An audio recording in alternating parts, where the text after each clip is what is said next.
السلام عليكم ورحمة الله وبركاته. أنا سعد، وإن شاء الله في الفيديو ده هنتكلم عن الفصل الثاني من كتاب A.J. Hogg. في الفصل ده A.J. Hogg بيتكلم عن المشاكل اللي بتعملها المدرسة وزي ما وصفها طالب ياباني حاجة اسمها English Trauma. يعني إيه English Trauma؟ يعني عملت له صدمة كده في اللغة وبقاش عارف يتعلم بسبب حاجات كتير إن شاء الله هنقولها في الفيديو ده. فهو بيتكلم عن المشاكل بتاع المدرسة عموما يعني مش بيتكلم عن المدرسة بتاع الطالب ده تحديدا، لا هو بيتكلم عن المشاكل عموما بتاع المدارس في تعليمها للغة الإنجليزية أو غالبا أي لغة عموما يعني. فهو الفكرة بيبتدي دلوقتي إنك بتتعلم في مدرسة بتتعلم قواعد، مش بتتعلم إزاي تتكلم مع حد ولا إزاي ولا بتسمع إنجليزي. فأنت بتتعلم قواعد في المدرسة، وبعد ما تتعلم القواعد الفكرة ان انت مش بتستخدم الحاجة ديتي في حياتك اليومية وقتها.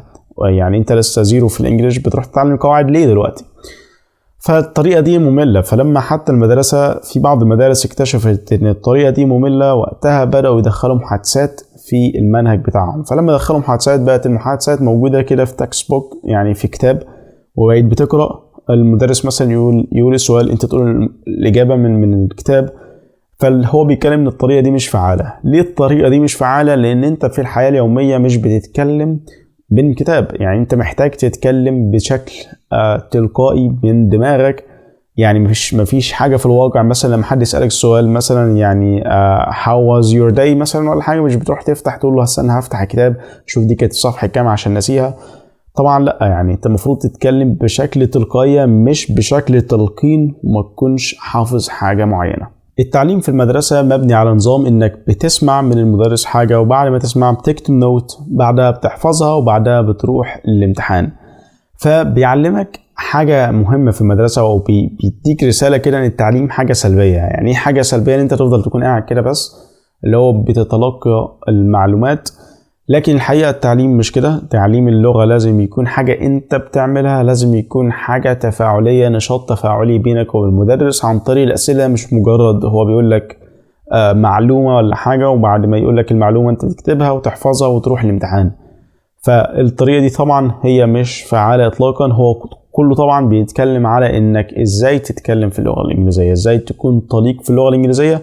ده محور الموضوع. احنا عاوزين نكون بنتكلم بطلاقة. فبالتالي الطريقة ديتي ما تنفعش انك بتسمع تكتب تحفظ تروح الامتحان ترجع من الامتحان عملت ايه؟ ما عملتش حاجة، مش هتعرف تتكلم برضو.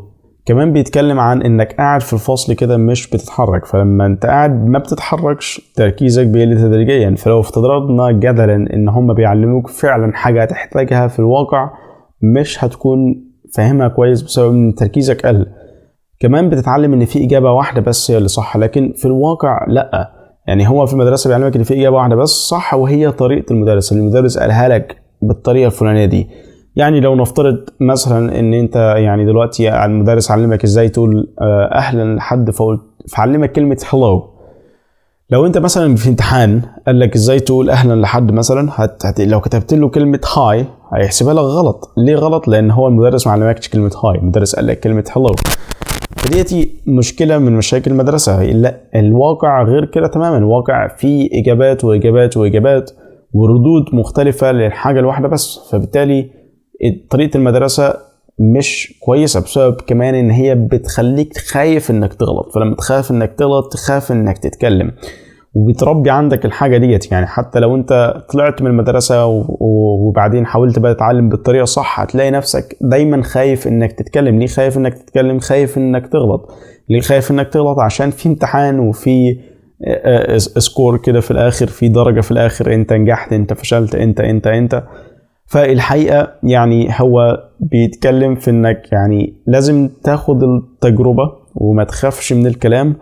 ويعني انت مش هتتعلم غير لما تخاف اصلا. يعني اقصد مش هتتعلم غير لما تعمل اخطاء. يعني ليه المدرسين بيستخدموا الاسلوب ده؟ يعني المدرسين بيستخدموا الاسلوب ده عشان هو سهل ليهم. يعني مش محتاج يقعد يحضر كل درس عشان يتناسب مع الطالب ده، وعشان يتناسب مع قدرات ده ومع الظروف اللي احنا فيها في الوقت الحالي مثلا.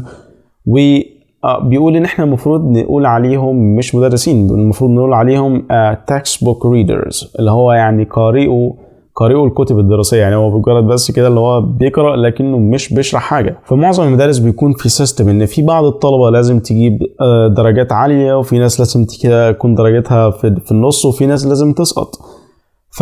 يعني هو كان شغال في جامعه في تايلاند، وكان في ناس كتير جايبه درجات كويسه، فالمدير قال له ان هو ليه كل الناس دي جايبه درجات كويسه، لازم تسقط شويه منهم، لازم تخلي ناس منهم يعني تجيب درجات مش كويسه.